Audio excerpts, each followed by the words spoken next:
Fleet Marshal Corvex received Earth's defiant message while standing on the bridge of his flagship, the Eternal Dominion. The massive ship was larger than most human cities, its dark hull bristling with weapons that could turn planets into asteroid fields. Corvex laughed, a sound like grinding stone. In his 300 years of service to the Valaxian Empire, he had heard such brave words before. Every species said something similar just before they died or begged for mercy.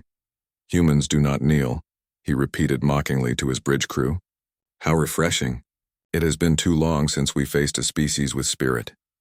His tactical officer, a tall Valaxian with scarred armor, stepped forward. Fleet Marshal, shall we begin the bombardment immediately? Our long-range weapons can crack their planet from here. No, Corvex said, waving a clawed hand. Where is the sport in that? Let them see our fleet first. Let them understand the futility of resistance. Then when they beg for mercy, we will grant them the honor of serving the Empire. The Valaxian fleet began its approach to Earth's solar system. 10,000 ships moved through space like a black tide of death. They had used the same formation to conquer worlds across the galaxy. It never failed. Meanwhile, deep in Earth's hidden shipyards, Lieutenant Taman worked frantically alongside Engineer Haiwan. Around them, what looked like a civilian mining station buzzed with activity. But the miners were actually trained soldiers, and the mining equipment was actually the most advanced weapons humanity had ever created. How long until they reached the outer system? Haiwan asked, her hands flying over the control panels as she activated hidden weapon systems throughout the asteroid belt. 6 hours, Taman replied, checking his instruments. The disguised ships are all in position. Mars defense grid is online.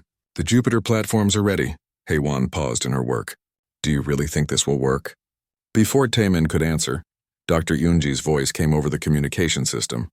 The brilliant scientist was broadcasting from her secret research facility on Europa. All units, this is Dr. Yunji. Final systems check complete. Our weapons are unlike anything the galaxy has seen before. Every other species builds bigger guns, stronger shields, faster ships, but humans learned something different. On her laboratory screens, Yunji watched as human ships throughout the solar system came online. Each one looked harmless from the outside, but inside they carried humanity's greatest breakthrough. We learned to think, she continued.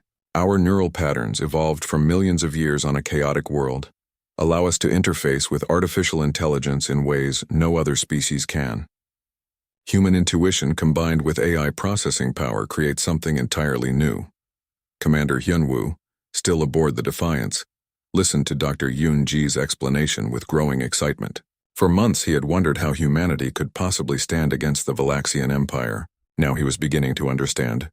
The Valaxians fight with overwhelming force and rigid tactics, Dr. Yunji explained. They have won every battle the same way for 1,000 years. But we're going to show them something they've never seen before. The first Valaxian ships reached the edge of the solar system. Their sensors immediately began scanning for Earth's defenses. They found exactly what they expected. A handful of primitive vessels scattered around the inner planets. As predicted, Corvex's tactical officer reported. Approximately 200 ships, most of them civilian craft that have been hastily armed. This will be over quickly. But Commander Hyunwoo was watching his own screens and he was smiling. The Valaxians had no idea what they were looking at. What appeared to be a simple cargo hauler was actually the disguised battleship, Thunder's Edge. That research station near Mars was actually a weapons platform with enough firepower to destroy a moon. All disguised ships. Admiral So Young's voice came over the secure channel. Prepare to drop your masks. Throughout the solar system, hundreds of seemingly innocent vessels began to change. Cargo containers opened to reveal missile launchers. Mining equipment transformed into massive railguns. Research stations deployed shield generators powerful enough to protect entire fleets. The Valaxian advanced scouts suddenly found themselves surrounded by ships that hadn't been there moments before. Their sensors, calibrated to detect traditional military vessels, had completely missed humanity's disguised fleet. What is this? Corvex demanded as his screens filled with new contacts. Where did these ships come from? But the surprises were just beginning. From hidden bases throughout the asteroid belt, more ships emerged. These weren't disguised civilian craft. These were pure warships built in secret over decades, designed with one purpose: to fight the Valaxians. Captain Sungmin commanded one of these vessels, the stealth destroyer Ghostwalker. His ship had been built using technology that didn't officially exist, incorporating AI systems that made it think and react faster than any purely mechanical vessel. Ghostwalker to all units. Sungmin broadcast. Beginning attack run. Show them what humans can do. The Valaxians watched in growing disbelief as the human fleet began to move, but they weren't moving like any military force Corvex had ever seen. Instead of forming orderly battle lines, the human ships scattered like a school of fish, darting between asteroids, using gravity wells to slingshot around planets, even diving close to the sun to mask their heat signatures. They fight like animals, one of Corvex's officers observed. No, said the tactical officer, studying the human movements more carefully. They fight like predators. Look at their formation. They're not trying to meet us head-on. They're surrounding us. For the first time in centuries, Fleet Marshal Corvex felt a small twinge of uncertainty. The humans were not behaving as conquered species should. They showed no fear, no hesitation. Instead, they moved with the confidence of hunters who had found their prey. Engineer Haywan activated the final surprise. Throughout the solar system, what the Valaxians had dismissed as space debris suddenly came alive. Thousands of automated defense drones, disguised as asteroids and comets, began moving toward the alien fleet. Impossible, Corvex whispered as his sensors finally registered the true scope of Earth's defenses. How did they hide so much? Dr. Yunji provided the answer from her laboratory on Europa. We didn't hide it, Marshal Corvex. We made you see what you expected to see. Every species you've conquered thought like you do. They built obvious defenses that you could easily spot and destroy. But humans learned long ago that the best defense is the one your enemy never sees coming. The Valaxian fleet suddenly found itself in the middle of a trap 50 years in the making. What they had thought was a primitive solar system defended by desperate civilians was actually the most sophisticated fortress ever built. And at the center of it all, Admiral So-Young smiled grimly as she gave the order that would change galactic history forever. All ships, all stations, all defense platforms, she commanded. This is Admiral So-Young of Earth Defense Command. Show them what humanity is capable of. Show them why we never learned to kneel. The thunder of war was about to begin. Commander Hyunwoo stared at the massive viewing screen on the bridge of the UES Defiance. The message had come from deep space, carried by alien technology that made human communications look like smoke signals. The translation was perfect, cold, and terrifying. People of Earth, the message began in a voice that sounded like grinding metal. I am Fleet Marshal Corvex of the Valaxian Empire. Your primitive world has been selected for integration into our glorious realm. You have 72 hours to surrender completely. Resistance is futile. Submit and you will be allowed to serve. Refuse and your world will burn. The bridge fell silent except for the soft hum of the ship's engines. Hyunwoo had seen combat before, had faced pirates and raiders, but this was different. This was extinction talking to them through the void. Sir, said Lieutenant Tae-min, his voice shaking slightly. Long-range sensors confirm it. Their fleet is massive. We count over 10,000 ships, each one bigger than our largest battleship. Hyunwoo nodded slowly. He had been expecting this day for years, ever since the first reports came in about the Valaxian Empire. World after world had fallen to them. Entire civilizations had simply vanished, their planets stripped clean or turned into factory worlds for the Empire. Get me Admiral So-Young, Hyunwoo ordered. Priority channel. The screen flickered and the stern face of Admiral So-Young appeared. Even through the communication link, Hyunwoo could see the weight of command bearing down on her shoulders. She had spent her entire career preparing for this moment, hoping it would never come. I received the message, Commander, So-Young said before Hyunwoo could speak. Emergency council meeting in 2 hours. All senior officers, all world leaders. This is it. 2 hours later, Hyunwoo sat in the massive conference room deep beneath Geneva. The world's leaders filled the chamber, their faces grim. President Chen of the Asian Federation looked pale.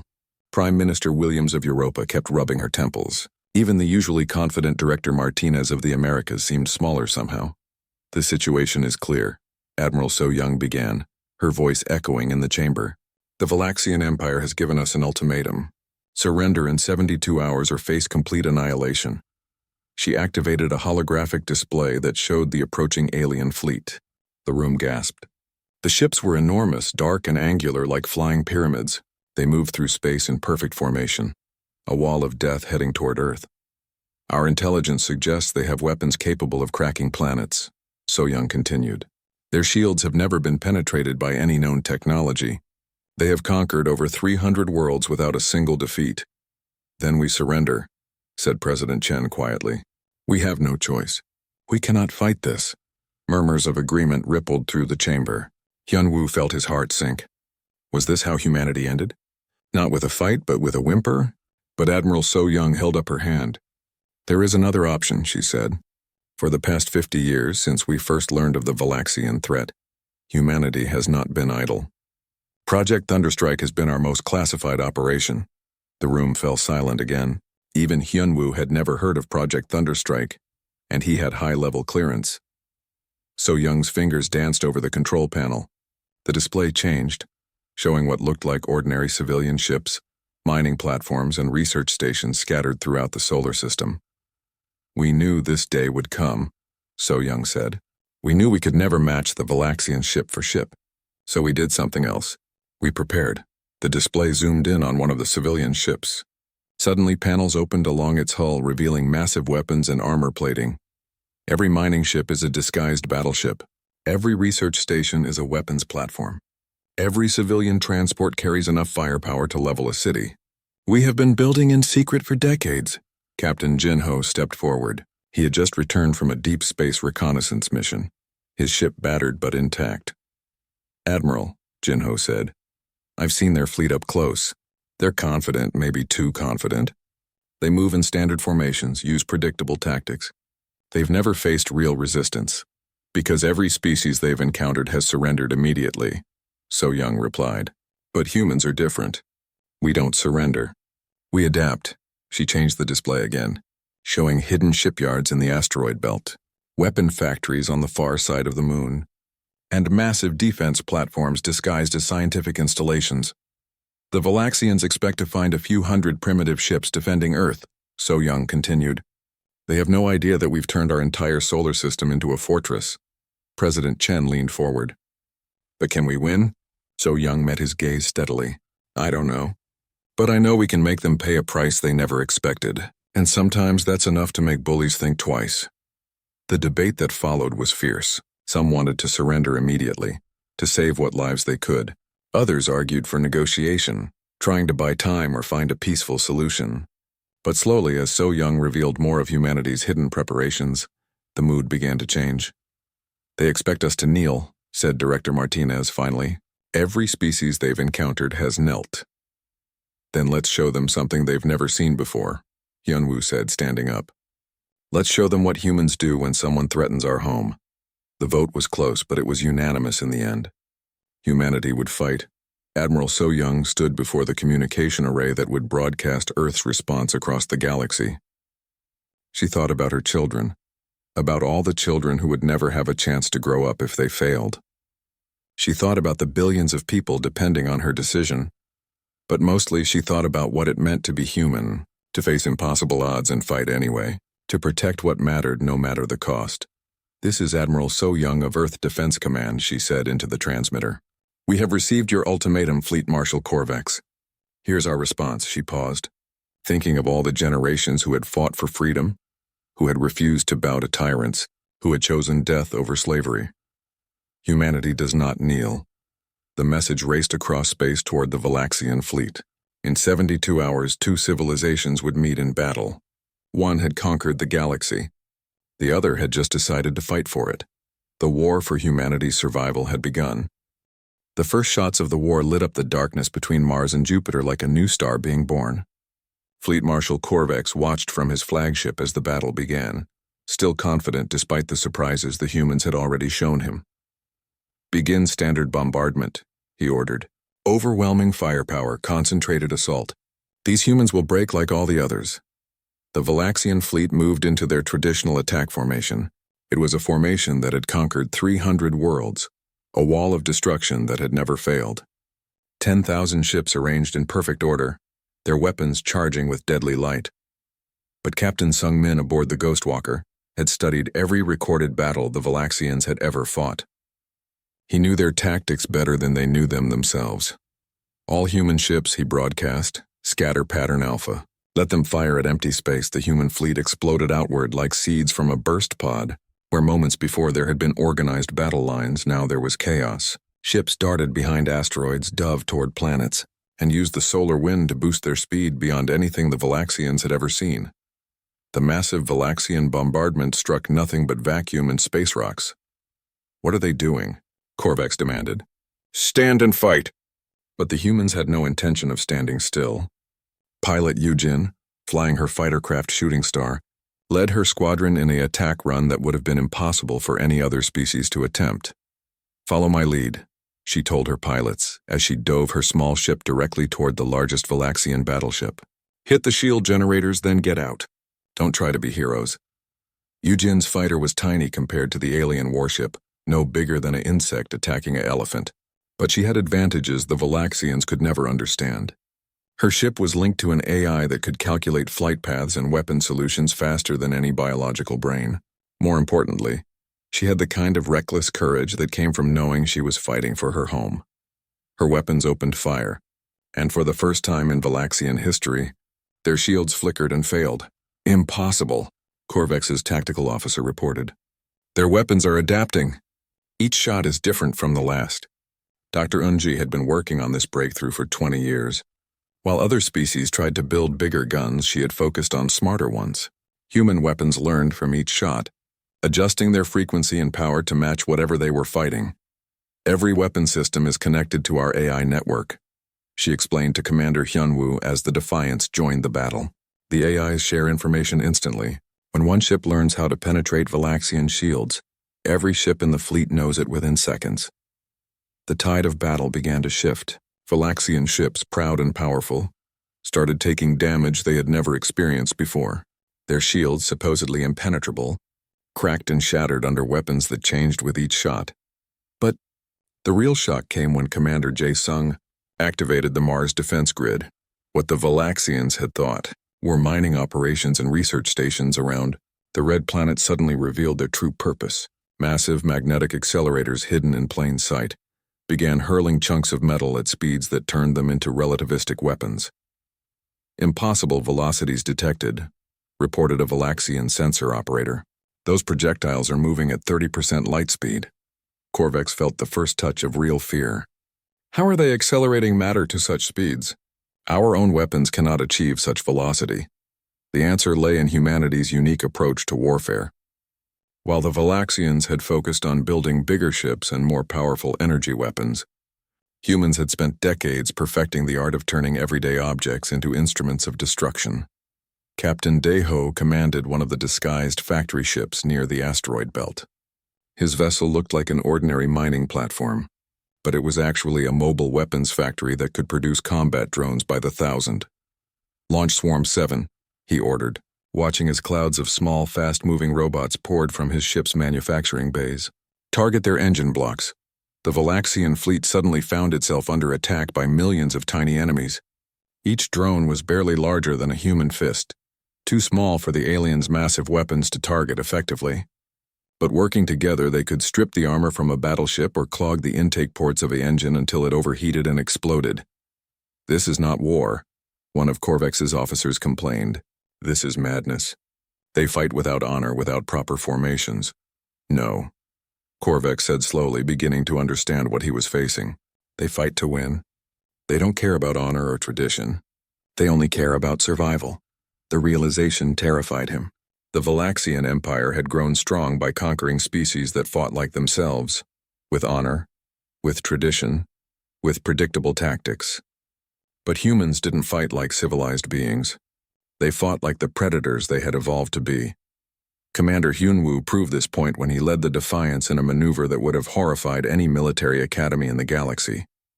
Instead of engaging the enemy at long range like a proper warship, he took his battleship directly into the middle of the Valaxian formation. "Sir," Lieutenant Taemin protested, "we'll be surrounded." "They'll destroy us, that's the point," Hyunwoo replied grimly. "Sometimes you have to go where the enemy doesn't expect you to survive." The Defiance plunged into the heart of the alien fleet like a knife thrust into a vital organ. Valaxian ships turned their weapons inward, trying to destroy the single human vessel.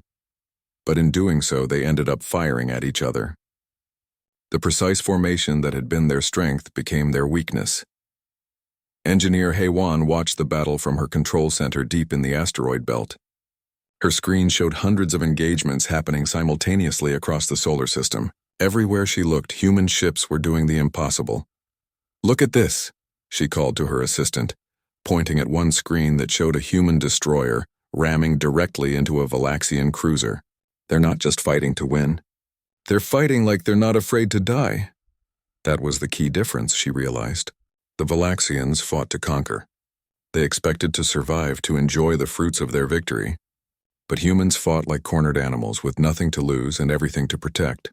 The battle reached its climax when Admiral So-Young herself entered the fighting. Her flagship, the Indomitable, was humanity's most advanced warship, bristling with weapons that incorporated every breakthrough Dr. Yunji's team had achieved. "This is Admiral So-Young. To all human forces," she broadcast as her ship engaged a Valaxian dreadnought 3 times its size. "Today we show the galaxy what it means to threaten Earth. Today we show them what happens when predators fight back." Her words carried across the solar system, reaching every human ship, every space station, every hidden weapon platform. They fought harder, moved faster, struck with greater precision than any military force in galactic history. Fleet Marshal Korvex watched his advance fleet crumble under the human assault. Ships that had served the Empire for centuries were being destroyed by enemies he had dismissed as primitives. His perfect formation was in chaos, his overwhelming firepower neutralized by tactics he couldn't understand. "Sir," his tactical officer reported, voice shaking, "we've lost 30% of our advance force. Request permission to withdraw and regroup." For the first time in his 300-year career, Korvex gave an order he had never thought he would need to give. "All ships, fall back. Retreat to minimum safe distance." The impossible had happened. The Valaxian Empire, conqueror of worlds, was retreating from a single star system defended by a species they had never heard of until yesterday. As the alien ships pulled back, Eugen's voice came over the human communication network, filled with exhaustion and triumph. "This is Fighter Command to all units. Confirm enemy withdrawal. I repeat, the aliens are running away." The cheers that erupted across Earth's fleet could be heard from Mercury to Pluto. They had done it. They had made the Empire blink first. But Admiral So-Young knew this was only the beginning. Korvex would be back with reinforcements, new tactics, deadlier weapons. The real war was just starting. Still, as she watched the Valaxian fleet retreat into deep space, she allowed herself a moment of pride. Humanity had announced its presence to the galaxy in the only language bullies understood. The thunder of their battleships still echoed through the void. Fleet Marshal Korvex stood in his private quarters aboard the Eternal Dominion, staring at the damage reports from his failed attack. Never in the history of the Valaxian Empire had a single engagement cost them so many ships. Never had they been forced to retreat from a primitive species. "Marshal," his tactical officer entered the room. "High Command is demanding answers. How did we lose nearly 3,000 ships to a race that barely has space travel?" Korvex turned away from the viewport where Earth's sun glowed like a distant enemy eye. "Because we underestimated them. We saw what we expected to see. Another weak species ready to kneel. Instead, we found predators." "The High Command is sending reinforcements," the officer continued.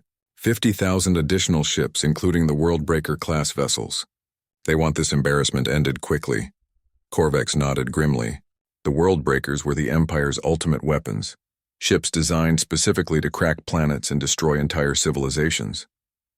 If he couldn't defeat humanity's fleet, he would simply eliminate their homeworld. But first, he had learned something important about these humans. They didn't fight like any other species in the galaxy. They were unpredictable, adaptive, and worst of all, they seemed to enjoy fighting against impossible odds. Meanwhile, on Earth, Admiral So-Young reviewed the battle reports with mixed feelings. They had won the first engagement, but at a terrible cost. Nearly a quarter of humanity's secret fleet had been destroyed or damaged, and she knew the Valaxians would return with overwhelming force. "Admiral?" Commander Hyunwoo entered her command center, his uniform still bearing scorch marks from the battle. "Long-range sensors are picking up massive energy signatures. The aliens are massing a much larger fleet." "How large?" So-Young asked. though she dreaded the answer. Our best estimate is 50,000 ships, including vessels we've never seen before. Some of them are the size of small moons. So Young felt the weight of humanity's survival pressing down on her shoulders. They had surprised the Valaxians once, but that advantage was gone. The enemy now knew what they were facing and would come prepared. There's something else, Hyunwoo continued. Dr. Yoonji wants to speak with you. She says she has a proposal. Dr. Yoonji's laboratory on Europa had been working around the clock since the first battle ended. When So Young's image appeared on her communication screen, the scientist looked exhausted but determined. Admiral, we need to discuss Operation Prometheus, Dr. Yoonji said without preamble. It's our last option, but it's also our most dangerous. Explain, So Young ordered. For 30 years, we've been building more than just ships and weapons. We've been turning our entire solar system into a kinetic weapon. Every asteroid, every comet, every piece of space debris has been cataloged and equipped with tiny guidance systems. The implications hit So Young immediately. You're talking about accelerating mass to relativistic speeds. The energy required would be enormous. That's where the gravity manipulation devices come in, Dr. Yoonji continued. Hidden throughout the asteroid belt disguised as mining equipment. We can create artificial gravity wells, slingshot effects that turn chunks of rock into planet killers. Engineer Min Seo, working alongside Dr. Yoonji, added her own expertise to the explanation. We've run the calculations 1,000 times. If we trigger Operation Prometheus, we can accelerate millions of asteroids to 30% light speed. The Valaxian fleet won't stand a chance. And the risks? So Young asked, though she already suspected the answer. The energy release will be visible from other star systems, Dr. Yoonji admitted. Every species in the galaxy will know that someone has weaponized an entire solar system. We'll never be able to hide what we've become. Before So Young could respond, Captain Jae Sung's urgent voice came over the communication network. All commands, this is Saturn Defense Grid. Enemy vessels are approaching Jupiter's orbit. They're not heading for Earth this time. They're targeting our outer defense stations. The tactical display showed the new Valaxian strategy. Instead of trying to break through humanity's defenses, they were systematically destroying the hidden weapon platforms and shipyards in the outer solar system. They're learning, Commander Hyunwoo observed. They know we've turned the whole system into a fortress, so they're dismantling it piece by piece. Admiral So Young made the hardest decision of her career. Dr. Yoonji, begin preparation for Operation Prometheus. All defense stations, implement Protocol 7. We're not letting them take apart our home without a fight. Protocol 7 was humanity's most desperate strategy. Instead of trying to save their hidden installations, they would use them as weapons. Every space station, every factory ship, every research platform would be turned into a guided missile aimed at the Valaxian fleet. Captain Hyo Rin commanded the Saturn Defense Grid, a network of what appeared to be scientific research stations around the ringed planet. In reality, they were the most powerful weapons humanity had ever built. All Saturn stations, she broadcast, activate final protocol. We're going out fighting. The research stations dropped their disguises completely, revealing themselves as massive fortress weapons bristling with experimental technology. But instead of trying to defend their positions, they began accelerating toward the approaching Valaxian fleet. Fleet Marshal Korvex watched in confusion as the human installations moved toward his ships, instead of trying to escape. What are they doing? Do they think they can ram us? His question was answered when the first station reached his advance guard. The explosion was visible from Earth, a flash of light that briefly outshone Jupiter itself. When the energy dissipated, an entire Valaxian battle group had been vaporized. Impossible, Korvex whispered. They're using their own bases as suicide weapons. But the humans weren't finished. Yu Jin, now commanding an entire fighter wing, led her pilots in the most desperate mission of their lives. Their target was the Valaxian Worldbreaker ships, the planet killers that could end Earth's resistance with a single shot. All fighters. Yu Jin's voice was calm despite the odds they faced. Remember what we're fighting for. Our families, our children, our future. These alien ships think they can threaten our home. Let's show them how wrong they are. Her fighters dove toward the massive worldbreakers like insects attacking giants. Their weapons were tiny compared to the alien vessels, but they had something the Valaxians had never encountered: the desperate courage of parents protecting their children. Dr. Yoonji watched the battle from her laboratory while making final preparations for Operation Prometheus. Her screen showed human ships throughout the solar system, fighting against overwhelming odds. They were losing, but they were making the aliens pay for every victory. "Mincio," she called to her assistant, "activate the gravity manipulators, all of them. Maximum power." Throughout the asteroid belt, devices that had been disguised as mining equipment for decades suddenly came online. They began creating artificial gravity fields, bending space itself to accelerate chunks of rock and metal to unimaginable speeds. The effect was spectacular and terrifying. Millions of asteroids began moving toward the Valaxian fleet, their trajectories calculated by AI systems that could predict the movement of entire star systems. What had once been a peaceful asteroid belt became a storm of relativistic projectiles. Korvax realized too late what the humans had done. They've weaponized their entire star system. Every piece of debris, every rock, every particle of dust is a potential weapon. His fleet, massive and powerful as it was, found itself caught in a trap 50 years in the making. Asteroids moving at relativistic speeds began striking his ships, and not even Valaxian shields could stop that much kinetic energy. "Sir," his tactical officer reported, panic creeping into his voice. "We're losing ships faster than we can count them. These humans, they're not just defending their world. They've turned their world into a weapon." Admiral So Young watched from Earth as Operation Prometheus unfolded. The asteroid belt had become a river of destruction, flowing toward the alien fleet with unstoppable force. It was beautiful and terrible at the same time. "This is what happens," she said softly, speaking to the galaxy as much as to her own people. "When you threaten humanity's children, we don't just fight back. We make sure you remember the lesson forever." For the second time in as many battles, Fleet Marshal Korvax found himself giving an order he had never thought possible. "All ships, emergency withdrawal. Retreat to minimum safe distance. We cannot fight an entire star system." As the Valaxian fleet fled from the storm of asteroids, Captain Jae Sung's voice came over the human communication network. "Confirm enemy withdrawal. Repeat, the aliens are running away again." But this time the cheers were more subdued. Humanity had won another battle, but the cost had been enormous. Half their hidden installations were gone, used as weapons against the invaders. Admiral So Young knew that Korvax would return again, probably with even more ships. But she also knew something else now. The galaxy was watching. Other species had seen the Valaxian Empire retreat twice from a single star system. For the first time in 1,000 years, someone had proven that the Empire could be beaten. The tide of galactic history was beginning to turn. The news spread across the galaxy like wildfire. For the first time in 1,000 years, the Valaxian Empire had retreated. Twice. From a single star system defended by a species that most civilizations had never even heard of. On the slave worlds of the Centauri sector, workers whispered the name Earth in hidden places. On the mining colonies of the Vega system, beings who had forgotten the meaning of hope began to remember. Throughout the galaxy, oppressed species looked up at the stars and wondered if freedom was possible. Fleet Marshal Korvax sat in chains aboard his own flagship, stripped of rank and awaiting execution for his failures. The high command of the Valaxian Empire could not forgive the humiliation he had brought upon them. But as he waited for death, he made a decision that would change everything.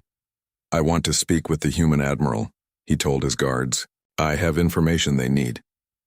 When Admiral So Young appeared on the communication screen, Korvax saw something in her eyes that surprised him. Not hatred or triumph, but understanding. She knew what it was like to make impossible decisions in wartime. "Why should we listen to anything you have to say?" So Young asked. "Because you cannot win by defending forever," Korvax replied. "The Empire has resources you cannot imagine. They will send 100 fleets, 1,000 fleets if necessary. But there is another way." He leaned forward, his alien features intense with urgency. "The Empire rules through fear, but it has grown weak through easy conquest. For 1,000 years no one has fought back. The outer colonies are held together only by the belief that resistance is impossible." "What are you proposing?" So Young asked. "Show them that belief is wrong. Take the war to the Empire. Hit their supply lines, their slave worlds, their border colonies. Prove to the galaxy that the Valaxians can be beaten." It was a dangerous proposal. Humanity had barely survived defending their own system. Taking the offensive against a galactic empire seemed like madness. But Commander Hyunwoo, listening to the conversation, remembered something his father had taught him. The best defense is making your enemy too busy to attack you. 3 months later, the first human ships appeared in Valaxian space. They were not the massive battle fleets the Empire expected, but small, fast vessels that struck without warning and vanished before reinforcements could arrive. Captain Deho commanded one of these raiding ships, a converted civilian transport called the Star Runner. His mission was to attack a Valaxian supply depot in the Rigel system and rescue any slaves he could find. "Remember," he told his crew as they approached their target, "we're not here to conquer. We're here to show the galaxy that the Empire can bleed." The attack was swift and brutal. Human ships, guided by AI systems that learned from every battle, overwhelmed the depot's defenses in minutes. But instead of simply destroying everything, they did something the Valaxians had never encountered. They liberated the slaves. Dr. Yunji had developed new technology specifically for this purpose. Translator devices that could communicate with any known species, medical equipment that could treat alien biology, and most importantly, weapons that could be operated by beings who had never fought before. "You are free," Deho told the shocked alien slaves as his team broke their chains. "The humans of Earth offer you a choice. Come with us and fight for your freedom, or stay here and show others that the Empire can be defeated." Most chose to fight. The liberation of the Rigel depot sent shockwaves throughout the galaxy. For the first time in centuries, freed slaves were broadcasting messages of hope across the communication networks. The impossible had happened. Someone had defeated Valaxian forces and lived to tell about it. Yujin, now promoted to admiral, established the first human embassy on Centauri Prime, a world that had been under Valaxian control for 300 years. The local population, beings called the Centaurians who looked like tall, graceful cats, welcomed their liberators with tears of joy. "We thought we would die as slaves," the Centaurian leader told Yujin through Dr. Yunji's translation device. "We thought our children would never know freedom. But you came from nowhere, like heroes from ancient stories." "We didn't come from nowhere," Yujin replied. "We came from a world where freedom matters more than life itself.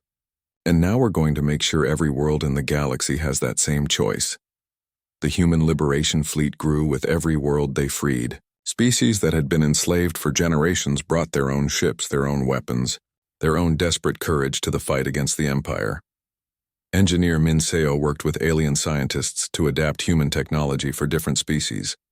The AI interface systems that gave humans their edge in battle could be modified for other forms of consciousness. Soon, freed aliens were fighting alongside human crews, their ships linked by the same adaptive network that had defeated the Valaxians at Earth. The Empire's response was predictable.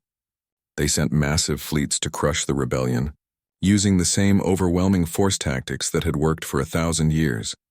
But they discovered that fighting a liberation movement was very different from conquering isolated worlds. Every freed planet became a base for the rebels. Every liberated species brought new knowledge, new weapons, new ways of fighting. Admiral So Young, now commanding the Terran Liberation Fleet from her new flagship Thunderbolt, coordinated the resistance from a hidden base in the Veil Nebula. Around her, representatives from dozens of species worked together to plan the next phase of their campaign. "The Empire's weakness is its size," she explained to the gathered commanders. "They rule too many worlds with too few loyal troops. Every planet they have to defend is one less ship they can send against us." Captain Jae-sung had become an expert in hit-and-run tactics. His ship, the Freedom's Edge, had liberated 17 worlds in the past 6 months. Each victory brought new allies, new resources, new hope to the growing rebellion. "The Valaxians still don't understand what they're fighting," he reported to the council. "They think this is a territorial war. They don't realize we're not trying to conquer their empire. We're trying to free it." The turning point came when the human fleet appeared in the Valaxian home system itself. Not to destroy the Empire's capital world, but to broadcast a message that would be heard throughout the galaxy. Admiral So Young's face appeared on every communication screen in Valaxian space, speaking in perfect translation to every species under the Empire's control. "People of the galaxy," she began, "we are the humans of Earth. 3 years ago, the Valaxian Empire came to our world and demanded that we kneel. We refused. We fought back, and we won." The message showed images of the battles in Earth's solar system, the liberation of enslaved worlds, The growing fleet of free species fighting together. The Empire wants you to believe that resistance is impossible. So Young continued. They want you to believe that freedom is a dream for fools. But we are here to show you the truth. The Valaxians are not invincible. They can be beaten. They can be stopped. She paused, looking directly into the camera. Speaking to every enslaved being in the galaxy. We came from a world where survival meant never giving up, never accepting defeat, never kneeling to tyrants. We learned that the strongest predator isn't the biggest or most powerful. It's the one that never stops adapting, never stops fighting, never stops believing in something better. The message ended with the sight that had become the symbol of galactic freedom. Human battleships emerging from hyperspace, their weapons charged, their crews ready to fight. To the Valaxian Empire, So Young said in conclusion, you expected humanity to kneel. Instead, you taught us to fly. You wanted slaves. Instead, you created liberators. You sought to add our world to your empire. Instead, you gave us a galaxy to free. The rebellion that followed was unlike anything in galactic history. World after world rose up against their oppressors. The Valaxian fleet spread thin across too many fronts, began to crumble under the pressure of coordinated resistance. On Earth, now the unofficial capital of the free galaxy, children played games where they pretended to be Liberation Fleet pilots. In schools throughout human space, Yujin taught former slave children how to fly, how to fight, how to believe in themselves. Remember, she told them, you are not fighting to destroy the Empire. You are fighting to make sure that no child, anywhere in the galaxy, ever has to grow up as a slave. The war continued for 7 more years, but by the end, the Valaxian Empire existed only in history books. In its place stood the Galactic Federation, a union of free worlds united by a simple principle. No species should ever have to kneel to another. Admiral So Young, now in her 70s, stood before the first meeting of the Federation Council. Representatives from 300 worlds filled the great assembly hall, beings of every imaginable shape and form united by their shared love of freedom. We gathered here today because someone decided that bullies should not be allowed to rule the galaxy, she said to thunderous applause. We are here because a species called humanity refused to kneel. But her final words were not about human victory or alien defeat. They were about something more important. The greatest weapon we ever built was not our ships or our guns. It was our refusal to accept that anyone should live as a slave. Today that weapon belongs to all of us. Today, the thunder of our battleships has